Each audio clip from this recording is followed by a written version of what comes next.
Kanata, ano ng trivia?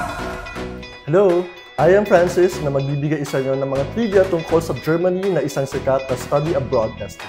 Para sa ating unang trivia, ano nga ba ang capital ng bansang Germany? Well, ang capital ng Germany ay ang Berlin. Germany is known to have a globally recognized and highly reputable universities, making it an ideal study abroad destination for students seeking better opportunities globally. Aside dito, isa rin sa maganda sa Germany ay ang low cost of living, and student can also enjoy a vibrant student life in Germany. Para sa ating next trivia, ano nga ba ang mga famous tourist destinations sa bansang Germany? Una na rito ay ang Zugspitze, which is Germany's highest mountain offering panoramic views. Nandiyan din ang the Black Forest and the Baltic Sea coast.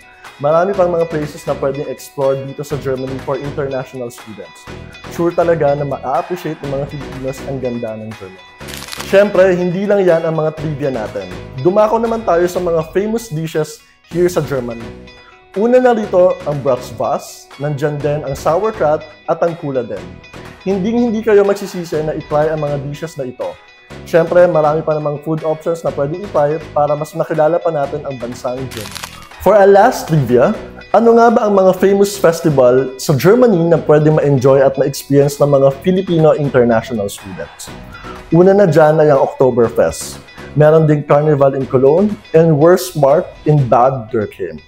Tiyak na mas makikilala pa nila ang kultura ng bansang Germany.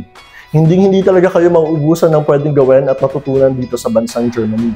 Sana may natutunan kayo sa ating mga trivias ngayon. Kaya laging tandaan, ang tamang impormasyon magdadala sa tamang destinasyon.